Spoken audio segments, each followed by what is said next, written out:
I think any teacher that's a good teacher is not so much interested in them being a model of that teaching. We're human. We're human, and we're in different places in terms of our own transformation and our own transcendence. I think you have to have a certain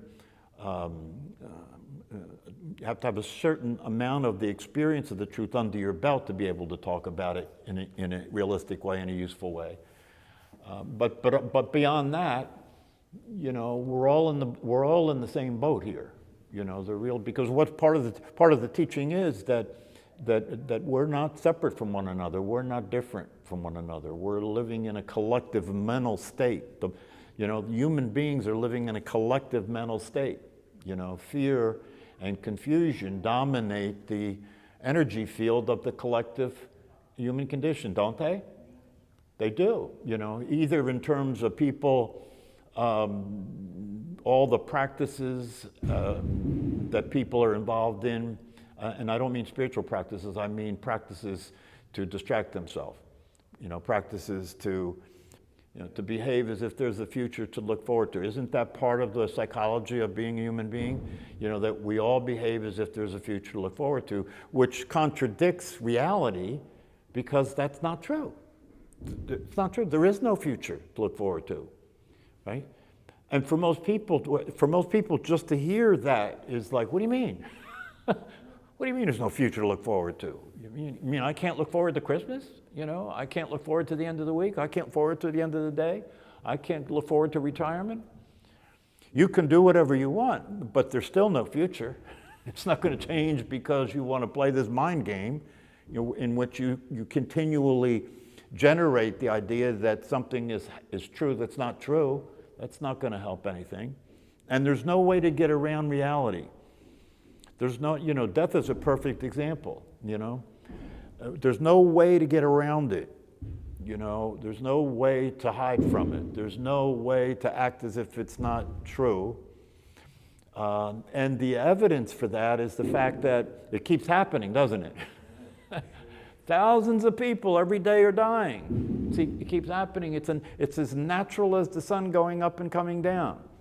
But we relate to it as if something's wrong with it. We relate to it as if it's a shock, as if it's terrible, it's awful. It's awful. And that's not true. That's literally not true. That's made up, that it's awful. We'd be doing ourselves and we'd be doing each other a big favor by educating ourselves about the truth of impermanence. Isn't that what death is? Impermanence? We'd be doing ourselves a big favor by educating ourselves about the truth of impermanence and moving toward an experience of acceptance, moving toward an experience of allowing life to be the way life actually is, temporary. Allowing life to be the way it actually is. There's a conclusion to it. It's not a forever thing. And yet people are living their life as if that's not the case. It's very valuable to come to a place where you include death in the process of living your life. It's very valuable to include death in the process of living your life because it gives life the value and it gives the possibility of experiencing your life in a satisfying way. It gives that significance, doesn't it? Yeah, if the way you relate to life is if death isn't real, the significance of what's happening right now changes, doesn't it? You got time. You can afford to wait. You can afford to wake up. You got time. Put it off. You got time. That's not consistent with the truth. That's not.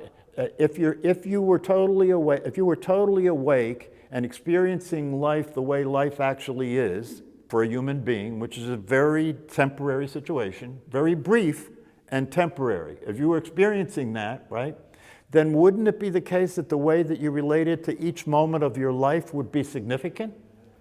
But people consider what's going on right now to be of no value.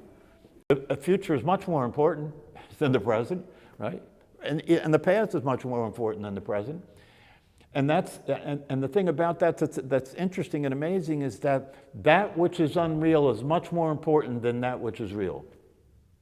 No? The future's not real, the past's not real, but that's more important than what's going on right now. So that's the sickness that we're suffering from. Right? You realize every moment is all you have. Every moment is your life. That's not a concept, that's true. Every moment is your life, that's all you have. And so if you ignore that, you're ignoring your life. You're ignoring the possibility of experiencing what that saying says, about Satchitananda. You're ignoring Satchitananda. Satchitananda means I exist. My identity is consciousness, and I'm happy. That's what Satchitananda. So if you're ignoring that, right, then you're saying, I exist, my identity is a physical body and a personality, and I'm unhappy. That's the way it goes for most people, and that's not the same as the actual line that expresses the truth. Satchitananda, I exist, I'm consciousness, and I'm happy. That's not that hard. It's not that hard. It takes a lot of thinking and a lot of work, to keep ignoring that. It does. And that's why people are so busy thinking. So it's the thinking activity that is saying that you don't get it. It's the thinking activity that's saying the things that express the frustration about not experiencing the possibility of being happy. It's the thinking activity that's doing that. Don't think about it, just look at it.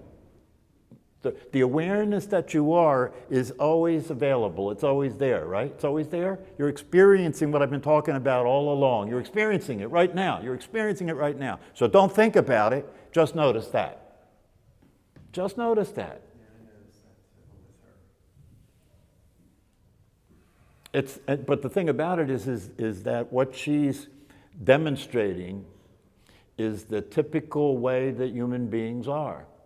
There is no distance between thinking and saying. There's no distance between thinking and believing what you're thinking. There's no distance.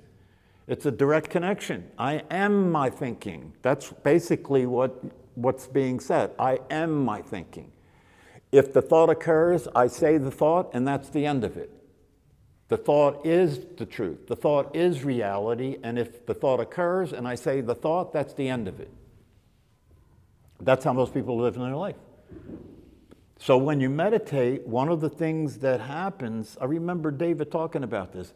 When you meditate, one of the things that happens over time as you continue to practice is there starts to be a gap. There starts to be thinking, and then there's a space to realize it was thinking, right? So there's a gap.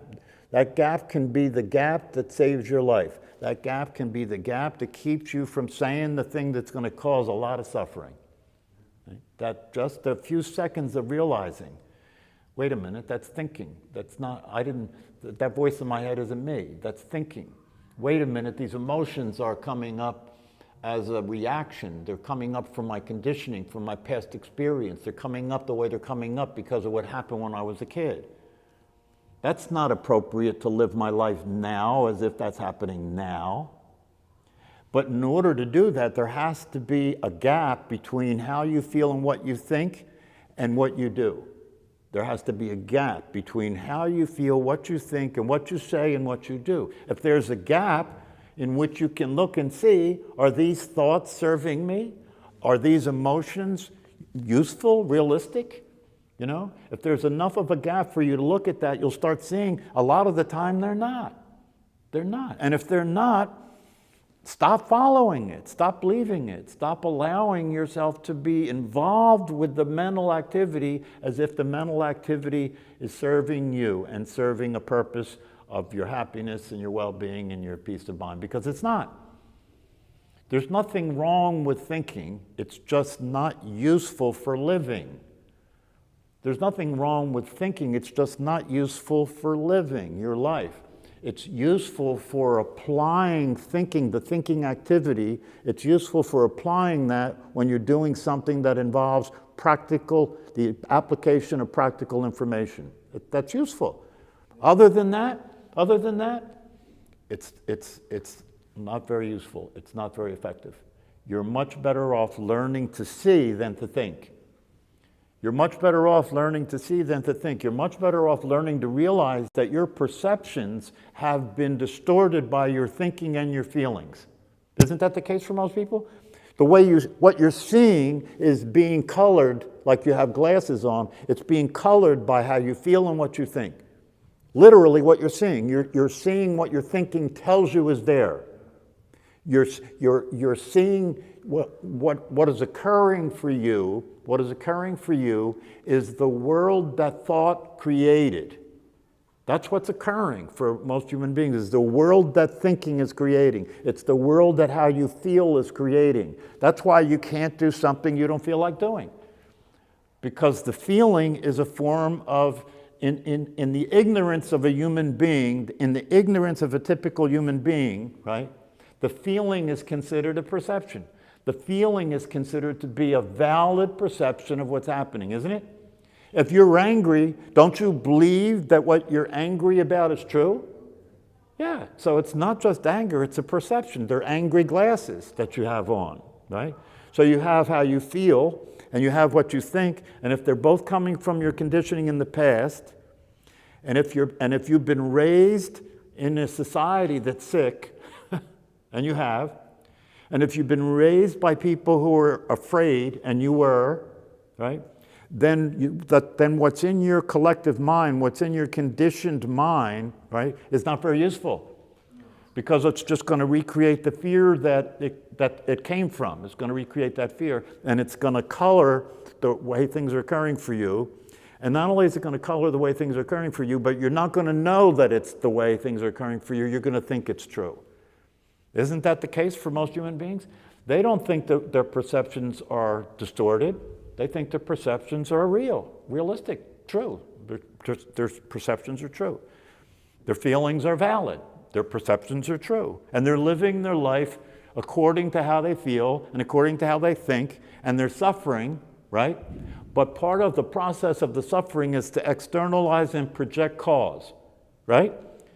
They're suffering, but they don't have to deal with the real source of the suffering because they're projecting it out here. It's coming from out here. If I'm unhappy, you're making me unhappy. If I'm unhappy, life is making me unhappy. Life sucks and then you die, right? So you've got to starve this process. You've got to starve it from energy. You have to starve it from attention. You have to pay attention to it so you can see the unworkability of it in real time. That it's stealing your life from you. It's stealing your life from you. Because the life that the way things are occurring for you is a scary movie. The way things are occurring for you is a scary movie. The way things are occurring for you is a confused, upset story. A confused, upset, scary story is the way things are occurring for you. And you're living your life in that movie, trying to get that movie to turn out well. And it's never going to turn out well. How can it turn out well? The script writers for the movies were sadists. You know, the people that put that movie together. You know, you can go in a movie theater and look at that stuff and be entertained, right? Because you can look at it and you can look at it and relate to it and identify with it and let yourself be scared and pay money for that, because that's called entertainment, right? But if the very same thing is happening in your actual life, it's not entertainment. It's not entertainment. It is the case, if you just go by examining the evidence, it is the case that human beings are more entertained by death than anything else. Isn't it? If you look at movies, isn't the theme in movies that's more consistent than anything death? Yeah, so people are paying good money to see different forms of dying. Big forms of dying, many people dying, explosions killing people, atomic dying, right? That's how crazy we are. We're entertained by the very same things that we're terrified of. We're entertained by the very same things that we're terrified of. And we want to look at it in a movie so that we can experience the fear and excitement of the story and the drama, right? Because we're drama freaks, right? We want to look at it in the movie, but we don't want it to happen to us. When it happens to me, it's not funny. It's not entertaining at all. It's a horror show.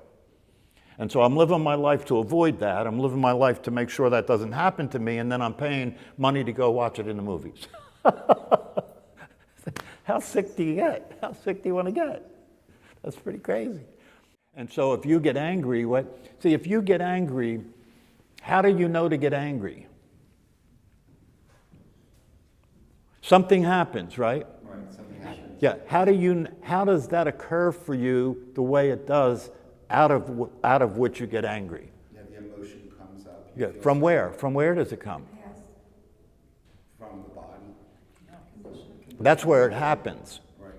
But where the only possible place it can come from is your own past experiences. Right.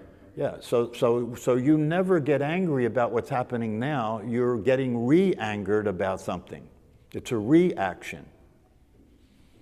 It's when you get triggered, it's triggering something that's living in your nervous system from the past. So the anger is an interpretation. It's an interpretation of what's happening, right? Well, so how is that interpretation occurring? It's occurring based on your past experience, just like everything else. If you say, I understand something, you mean it fits what I already know. So you're always relating to what's happening based on your past experience. Emotionally, that's definitely true. Yeah, it's a perpetuation of your behavior causes my reaction causes your behavior. So it's a cause and effect thing, but the thing that is the energy of it, right, is the idea that we don't have the experience of peace, happiness, and well-being. Therefore, it's out there. And if it's out there and you're in the way of it, then I got to deal with that. And if I deal with that, and then you see me as being in the way of your happiness, now we're at war. And one of the problems with the world situation is it is getting crazier fast. When you have leadership that is behaving insane and people follow them no matter what, that's a bad situation. And we do have leadership that's behaving insane. And the world, the psychology of humanity is a knee-jerk reaction. Something happens, people go with their, they go with their anger, they go with the reaction, if you say to somebody that's half intelligent, is it true that an eye for an eye? They'll say, oh no, that's not true. Yeah, oh really? That's what's going on. That's what's going on. And ultimately the answer is that nobody's wrong. Ultimately, the answer is that everybody's innocent. Everybody's equally innocent, right? It's the state of mind that they're in that's running their behavior. And the state of mind that they're in is a fear-based operation. It's survival. It's a fear-based survival operation. It's the same thing that goes on in your own mind in relationship to yourself. War is a projection of an internal condition.